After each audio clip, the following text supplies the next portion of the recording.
Why do some English words sound exactly the same, but they're written differently?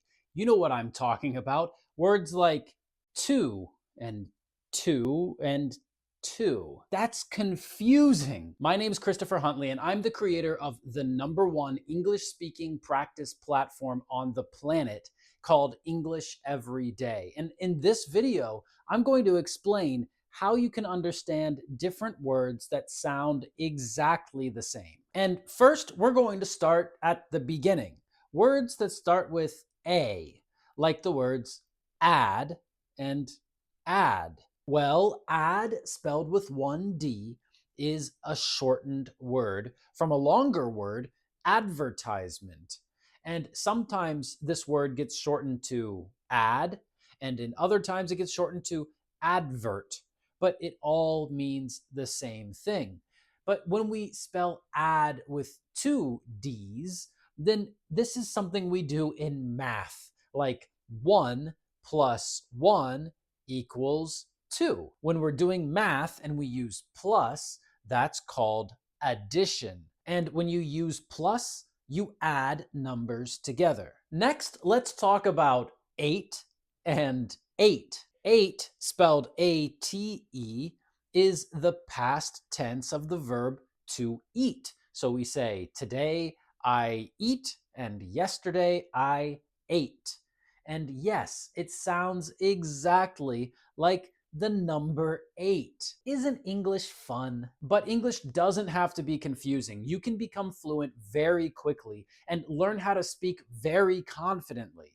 And I'm going to show you how in my free Fluency Masterclass that you can register for when you click the link under this video. Now, the next confusing words that sound the same are buy, and by. The word by, spelled B-Y, means near or next to something. But it can also mean that this is the person who created it or made it. Like we can say, this video was made by me. Next, we have buy, which sounds exactly the same, but is spelled B-U-Y. And this is when you use your money to get something. You buy it. And then the last one is buy. Again, it sounds the same, but it's spelled B-Y-E. And this is like, bye, see you later. You know, it's the short way to say goodbye. Moving on to the next one. It's dear and dear. Do you understand me, dear? When we write D-E-A-R, this is dear, like someone who is dear to our heart. We might write this in a letter. Dear John, I'm writing to say that I'm using you as an example in an English video. Or you might say it when your wife tells you to take the garbage out. You say, okay, dear. But deer with D-E-E-R is an animal. So I guess if you're writing a letter to a deer, you can write, dear, dear. Okay, for this next one, you have to look me right in the eye. And then I will tell you it. So that is it. I and I. When we write I with just the letter I, it's always capitalized, right? It's always a big letter. And this means I, me, the person who is speaking. But EYE is a part of the body. Look me in the eye when I'm talking to you. Let's go to the next one. Fair and fair. When we write the word fair like F-A-I-R, then this means that something is honest. It means something is equal, it's balanced, right? If you're playing a game and one team has 10 players and the other team has 2 players, we can say that game is not fair. But when we write the word fair like F-A-R-E, then this is money that we pay for transportation, like the bus fare. And here's something fair for you. Our goal is to get to 500,000 subscribers on this channel. So if you like these videos and you're learning from them, then it's only fair to go down and click that subscribe button right now. The next set of confusing words is hair and hair. So hair, like H-A-I-R, is what's on top of your head. Well, not everybody has it, right? And hair can be in other places too. But when we write hair like Hare, well, that's an animal.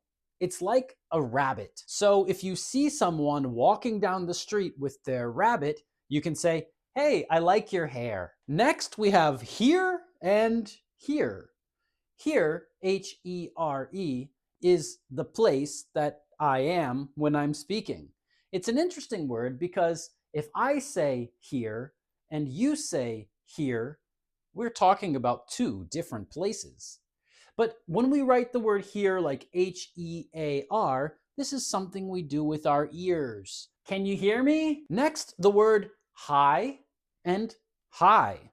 When we write hi like Hi, it means hello. Hi there, how you doing? But when we write it High, this means that it's not low, it's high. It's also important to remember that high is a point in the sky or somewhere above us, but tall means from the bottom to the top. Those are different words. Let's continue to the next ones. We have whole and whole.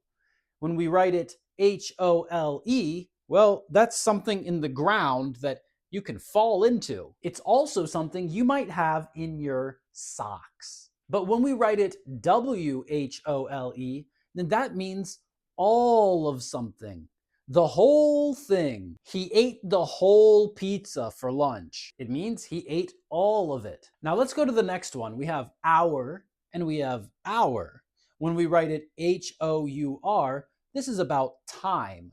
But when we write it Our, this means it belongs to a group of people, and I'm included in that group, right? I'm standing in our house. It's mine, and it's the house of the other people in my family. It's ours. So it's our house. I guess ours and ours also sound the same. And learning a lot of new words is great, but it's not the fastest way to fluency.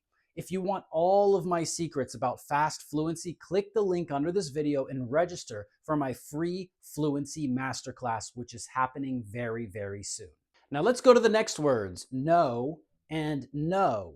When you write it Know, this means you know something. Like, hey, I know you. Or, do you know where the bank is? But when we write it N-O, it's the opposite of yes. Do you want this? No. Next, made and made.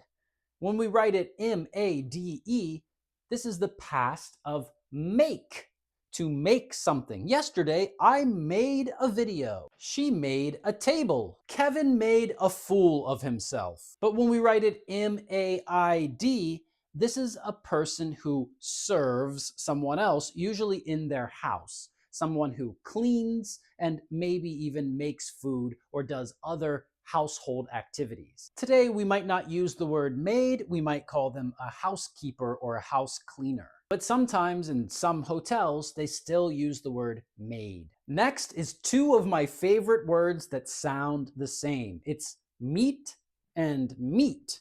When you write it M-E-A-T, it's one of my favorite things to eat. And when you write M-E-E-T, it's one of my favorite things to do. I love meeting people, and I love eating meat. I'm a weird guy. Moving on to the next ones, we have see and see. When it's S-E-E, it's something you do with your eyes, like, can you see me? But when it's S-E-A, this is another word for a body of water, like an ocean, bigger than a lake. Sometimes there's a beach on the sea. You can take a boat out into the sea. If you're scared of water, don't go in the sea. Next, we have son and son. When it's S-O-N, this is a male child, a child who's a boy. We can say, that's her son. I am my mother's son. But when we write it S-U-N, then we're talking about that big, bright, hot, shiny yellow thing that's in the sky. And we're so happy it's there. Moving on to the next ones. These are probably the ones that most people have heard about before, but still get confused about. Even native speakers make mistakes with these. So it's two, and two.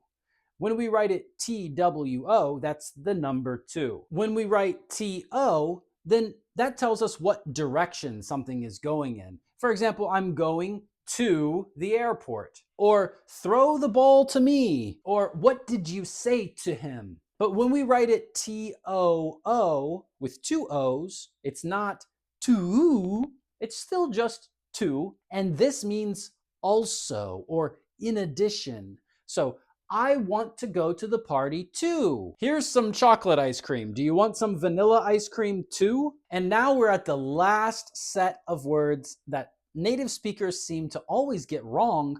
And I don't know why, but now you'll never get it wrong because you will know the difference. It's your and your.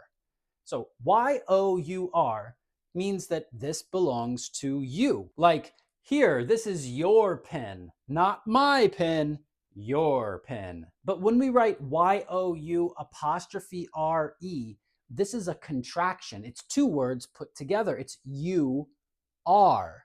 So we can say, you're great.